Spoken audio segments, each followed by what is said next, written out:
ఈరోజు ఈ మీడియా సమావేశానికి అందరికీ స్వాగతం. మీడియా మిత్రులకు, పాత్రికేయ మిత్రులందరికీ ఈరోజు ఈ మీడియా సమావేశం శ్రీమతి రాణి రుద్రమ్మ గారు, రాష్ట్ర అధికార ప్రతినిధి, అట్లాగే వారితో పాటు పవన్ మైత్రేయ గారు, RTI cell state joint convener గారు, అట్లాగే నేను అమర్నాథ్ సారంగుల అధికార ప్రతినిధి. ఈ మీడియా సమావేశాన్ని ముందుకు తీసుకెళ్లవలసిందిగా రాణి రుద్రమ్మ గారిని కోరుతున్నాను. Over to you.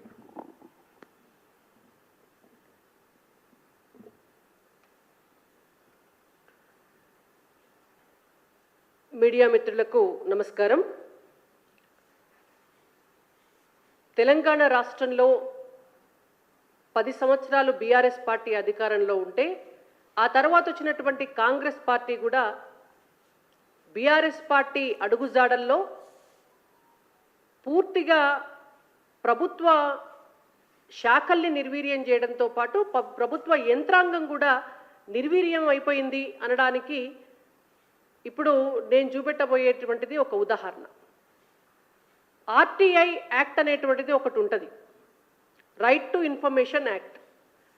దాన్ని తీసుకొచ్చి ఇంట్రడ్యూస్ చేసి ఆ చట్టాన్ని అమల్లోకి తెచ్చి అమలుపరిచి భారతదేశంలో ఆర్టీఐ యాక్ట్ ఉంది అనంటే దానికి కారణం కాంగ్రెస్ పార్టీ. మరి తెలంగాణ రాష్ట్రం ఏమన్నా భారతదేశంలో లేదా, లేకపోతే తెలంగాణ రాష్ట్రంలో వచ్చినటువంటి ఇప్పుడు అధికారంలోకి వచ్చినటువంటి కాంగ్రెస్ పార్టీకి గతంలో వాళ్ళ పార్టీ అధికారంలో ఉన్నప్పుడు తీసుకొచ్చినటువంటి చట్టాల్ని అమలు చేయకూడదు అనేటువంటి ఒక నిబంధన ఏమన్నా పెట్టుకున్నారా? రేవంత్ రెడ్డి గారు సమాధానం చెప్పాలి. దీని పట్ల వారు ఆలోచించాలి. ఎందుకంటున్నా అంటే జనవరి 31వ తారీఖు, ఇది జనవరి 31వ తారీఖు మా పార్టీ తరపున మా ఆర్టీఐ కన్సల్టెంట్ గంజి శ్రీనివాసరావు గారి పేరు పైన భారతీయ జనతా పార్టీ తరపున నేను ఒక 27 ప్రశ్నలకు సంబంధించి, ఇందులో చాలా క్లియర్గా మీకు 3 పేజీల్లో కనిపిస్తాయి, నేను మీడియా మిత్రులకు కూడా ఈ క్వశ్చనైర్ మొత్తం ఇస్తా. 27 ప్రశ్నలకు సంబంధించి ఆర్థిక శాఖకు సంబంధించినటువంటి ఈ 27 ప్రశ్నలని finance department special chief secretary గారి ఆఫీస్కి, అంటే ఫైనాన్స్ డిపార్ట్మెంట్ పబ్లిక్ ఇన్ఫర్మేషన్ ఆఫీసర్కి ఆర్టీఐ యాక్ట్ ద్వారా ఈ 27 ప్రశ్నలకు సంబంధించినటువంటి ఈ అప్లికేషన్ను మేము పెట్టడం జరిగింది. మాకు ఈ 27 ప్రశ్నలకు సమాధానం కావాలి అని మేము మార్చి 31వ తారీఖు నాడు అడిగినాం.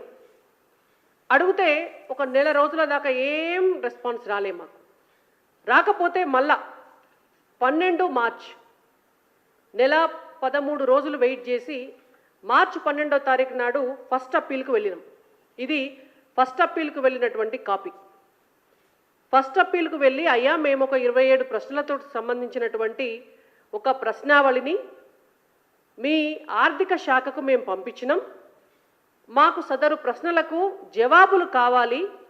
సమాచార హక్కు చట్టం ద్వారా మాకు ఆ ప్రశ్నలకు జవాబు పొందేటటువంటి అర్హత ఉన్నది, హక్కు ఉన్నది. దయచేసి మాకు ఆ జవాబులు ఇవ్వండి, సమాధానాలు మాకు కావాలి అని చెప్పి మళ్ళొకసారి అప్పీల్కు వెళ్ళినాం. ఇప్పటి వరకు 45 రోజులు అయిపోయింది. ఇప్పటి వరకు సడి సప్పుడు లేదు, సమాధానం లేదు. దీన్ని మనం 2 రకాలుగా చూడాలి. వాళ్ళ ఒకటి, ఆర్టీఐ అనేటువంటిది అసలు తెలంగాణ రాష్ట్రంలో పనిచేస్తలేదు. 16,000 అప్లికేషన్లు పెండింగ్ ఉన్నాయి. భారతీయ జనతా పార్టీగా, ప్రతిపక్ష పార్టీగా, దేశంలో అధికారంలో ఉన్నటువంటి పార్టీగా మేము అడుగుతూనే దిక్కులేకపోతే మరి తెలంగాణ రాష్ట్రంలో సాధారణ పౌరులు అడిగేటటువంటి ప్రశ్నలకు సమాధానాలు ఎవరు చెప్పాలా? లిఖితపూర్వకమైనటువంటి సమాధానాలు ఎట్లా రావాలి? నోరు తెరిస్తే ముఖ్యమంత్రితో సహా, ఆర్థిక శాఖ మంత్రితో సహా, మంత్రులతో సహా, అక్షరం ముక్కరాని మిగిలినటువంటి నాయకులతో సహా, అసలు లెక్కలే తెలవని వాళ్ళతో సహా కేంద్రం మీద నిందలేసుకుంటా, కేంద్రం నుంచి పైసలు వస్తలేవు, రాష్ట్రం అప్పుల పాలైంది, రాష్ట్రంలో రూపాయి లేదు, మేము బిచ్చాలాడుకుంటున్నాం, మేము షిప్ప పట్టుకొని పోతే కూడా ఢిల్లీలో మాకు పైసలు ఎవరు ఇస్తలేరు, మమ్మల్ని చెప్పులు గుంజుకొని పోయేటోని లెక్క చూస్తున్నారు, ఇన్ని మాటలు మాట్లాడుతున్నారు. స్వయంగా రాష్ట్ర ముఖ్యమంత్రి ఏమన్నంటే కేంద్రాన్ని బదనాం చేసుడు మొదలు పెట్టుకున్నారు. కేంద్రం ఏం రూపాయి ఇయ్యలే, కేంద్రం మమ్ము అప్పు తెచ్చుకొని ఇస్తలేదు, మాకు ఎక్కడ అప్పు పుడతలేదు అని. అందుకే మిమ్మల్ని క్వశ్చన్స్ అడిగిన నేను. ఈ 27 ప్రశ్నలు ఏమున్నాయి అనేటువంటిది కూడా మీడియా మిత్రులకు కూడా తెలవాలి, తెలంగాణ రాష్ట్ర ప్రజలకు కూడా తెలవాలి. ఎందుకంటే గతంలో బీఆర్ఎస్ పార్టీ భారతీయ జనతా పార్టీని బదనాం చేసింది.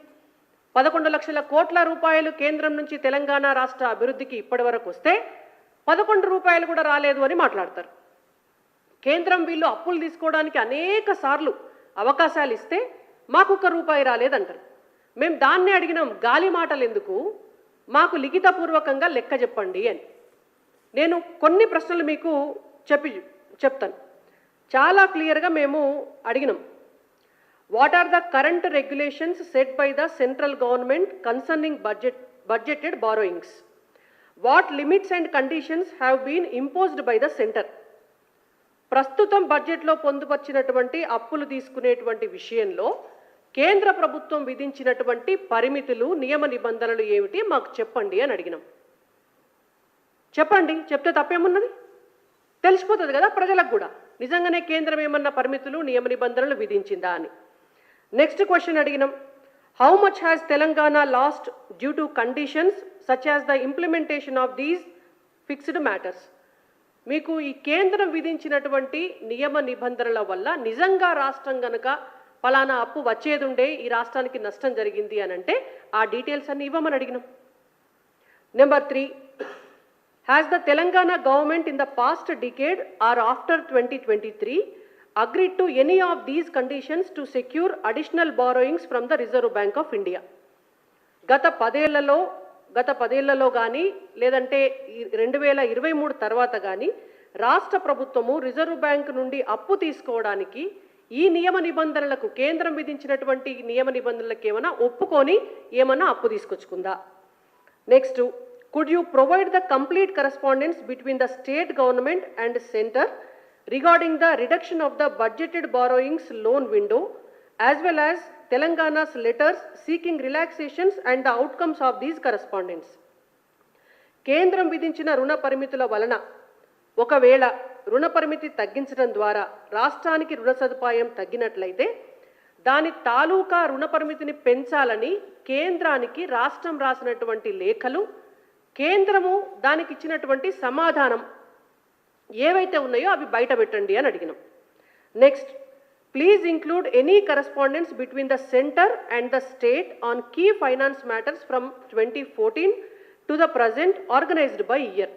2014 నుంచి నేటి వరకు కేంద్రానికి రాష్ట్రానికి మధ్య జరిగినటువంటి ముఖ్యమైనటువంటి ఆర్థిక వ్యవహారాలకు సంబంధించిన ఉత్తర ప్రత్యుత్తరాలను మాకు తెలియజేయండి అని అడిగినాం. ఇంకోటి, సరే నేను మళ్ళా సేమ్ క్వశ్చన్స్ని రిపీట్ చేయడం కంటే ఓవరాల్గా ఇట్లా 27 ప్రశ్నలకు సంబంధించి మేము అడిగినటువంటివి, రాష్ట్ర ప్రభుత్వం తన రుణ పరిమితిని పెంచుకునేందుకు ఏమైనా సవరణలు చేసిందా లేదా ఏదైనా సొంత చట్టం తీసుకొచ్చిందా? ఒకవేళ అట్లాంటి సవరణలు జరిగి ఉంటే ఎప్పుడు చేసిండ్రు, ఎట్లా చేసిండ్రు, వాటిని బహిర్గతపరచాలి. ఈ సవరణల వల్ల కొత్త చట్టం రూపకల్పన పొందిన రుణ పరిమితి పెంపు రాష్ట్ర ప్రభుత్వము ఇప్పుడు కూడా దాన్ని కంటిన్యూ చేస్తుందా? మన తెలంగాణ రాష్ట్రంలో ఎన్ని రకాల బడ్జెటేతర రుణాలు పొందడానికి ఈ రాష్ట్రానికి అవకాశం ఉంది? వివిధ కార్పొరేషన్లు, మామూలుగా రాష్ట్ర ప్రభుత్వ అప్పులు, బడ్జెట్ అప్పులు, బడ్జెటేతర అప్పులు తీసుకునేటప్పుడు కార్పొరేషన్ల ద్వారా అనేకం అప్పులు తీసుకుంటుంది.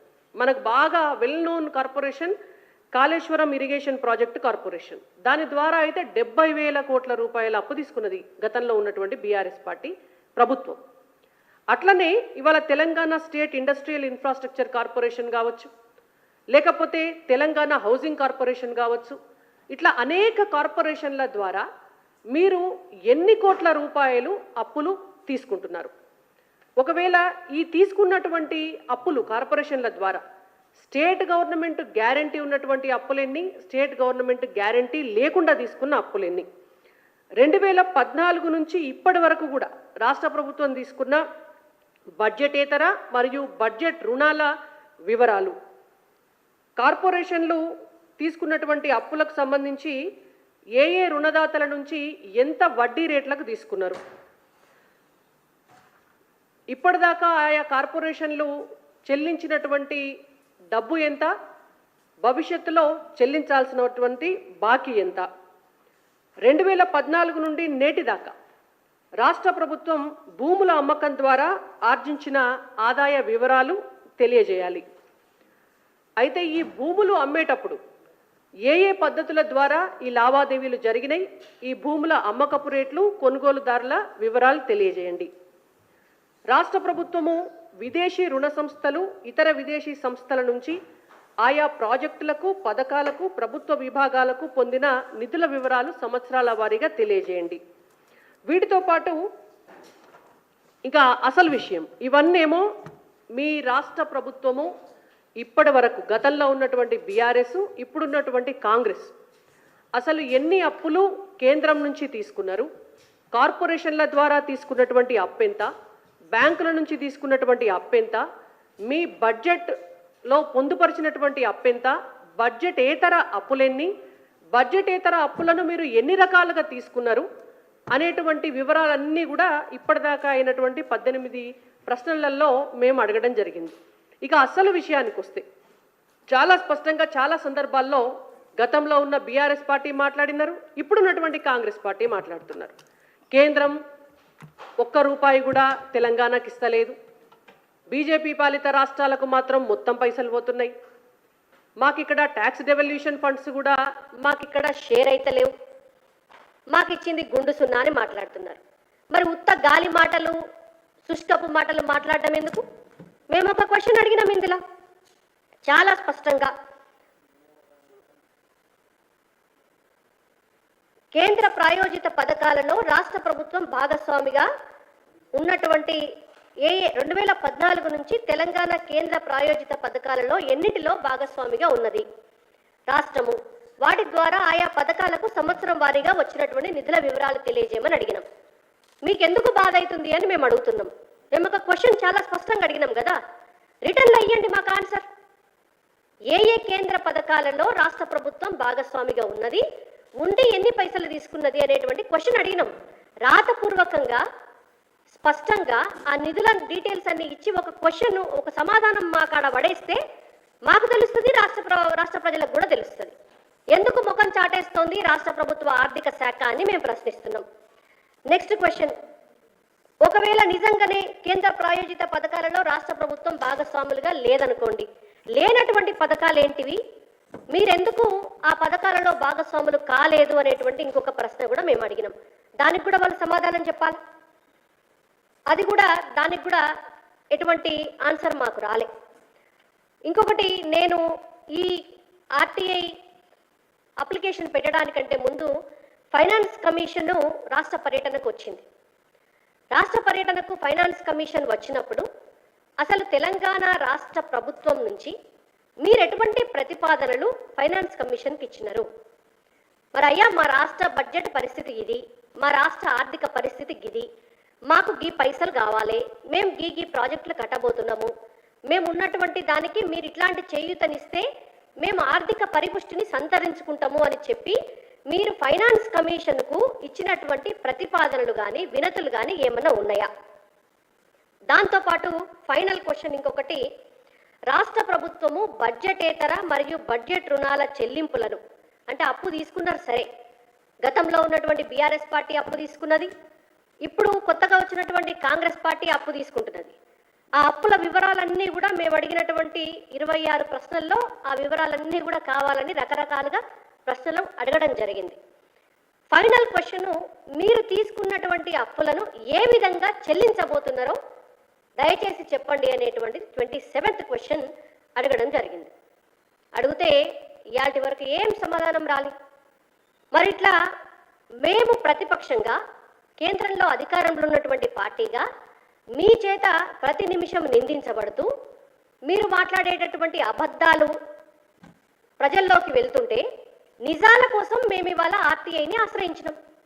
నిజాలు ఎట్లయినా మీరు చెప్పరు కాబట్టి ఆర్టీఐని ఆశ్రయిస్తే మీ ప్రభుత్వంలో ఆర్టీఐ కూడా పనిచేయకపోతే మరి మేము ఎవరిని ఆశ్రయించాలా? దానికి ఆర్థిక శాఖ మంత్రి గారు మల్లు భట్టు విక్రమార్క గారు కావచ్చు, లేదంటే వారి ఫైనాన్స్ సెక్రటరీ గారు కావచ్చు, లేదంటే ఈ మొత్తం వ్యవహారాన్ని మరి ముఖ్యమంత్రి రేవంత్ రెడ్డి గారు చూస్తారా? వాళ్ళు ఆలోచన చేయాలా? ఆర్టీఐ పనిచేసే విధంగా రూపొందించాలి. అట్లనే మేము పార్టీగా ఫైనాన్స్ డిపార్ట్మెంట్కి మేము పెట్టినటువంటి అప్లికేషన్ ఏదైతే ఉందో దానికి సంబంధించినటువంటి సమాధానాలు ఆర్థిక శాఖ నుంచి రావాలి అని చెప్పి భారతీయ జనతా పార్టీగా మేము డిమాండ్ చేస్తున్నాం.